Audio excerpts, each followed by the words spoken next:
What's up mga boss? Mapagpalang araw sa inyong lahat. Bale, meron tayo ditong classic scooter na Bristol Bantagyo 150. Ang ginawa namin sa kanya ay rear rack na foldable. So dito, hindi ko na na-videohan yung ibang part. Bale, dito na tayo sa part na na kinat na namin yung parang grab bar niya. Yung mismong pundasyon ng bracket. Yan. Tapos dito mga boss, nailagay na natin yung sa backrest niya at saka yung stopper ng foldable niya. Ayan. So, wini-welding na ni Kent yung mga dapat i-welding. So, full weld na siya kasi naisukat na natin siya ng actual. Bale sa atin mga boss, kapag ganitong bracket yung ipapagawa natin, ay papagawa nyo, ay kailangan nyo magpa-schedule sa atin para mas maganda yung yung fitment.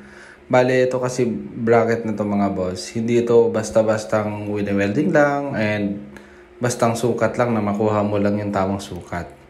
So, kailangan din ng mga adjustment. Even though pagka mga mass-produced na bracket, may mga sukatan sila. Kaso, ang ending, syempre, hindi naman ganun ka ganda yung fitment. Meron din naman na ibang fitment na pumapasok talaga. Pero karamihan talaga mga boss, may adjustment ka pa na gagawin. Hindi talaga siya literally na plug and play. Kaya sa amin, ang ginagawa namin, ina-actual namin yung fitment para makita na pantay siya. Kapag may adjustment, pinapakita namin sa client para makita niya din kung meron pa siyang adjustment.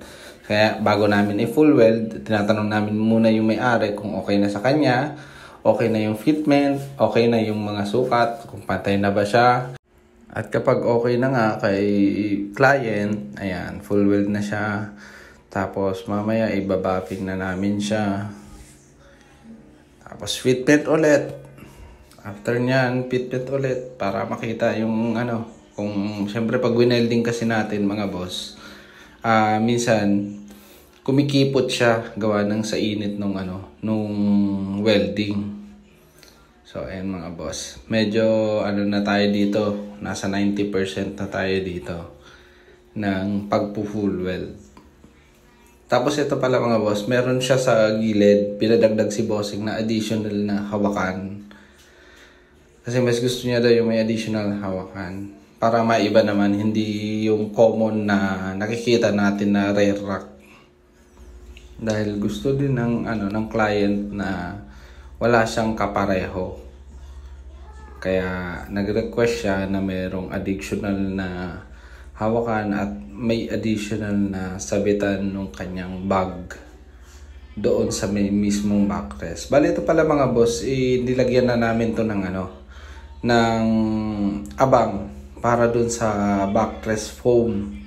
So meron diyan flat bar na naka-ready na may butas. Ayan, makikita niyo yung flat bar na may dalawang butas. Diyan ilalagay yung foam na ipapa-apples na rin bossing. So ito na yung finished product. Napakaganda mga boss. Panalong panalo, tuwan-tuwa yung client natin. Kaya sabi niya ang next daw namin na project ay ang kanyang center stand. So dito mga boss, makikita nyo ang sulit ng hinintay ng ating client. Napakaganda. Tuwang-tuwa talaga dito si boss dahil hindi na tayo kailangan maglagay ng mga additionals na lock. Napaka-smooth ng gawa. Napaka-swabe, makinis, pantay. Ayun. Thank you mga boss.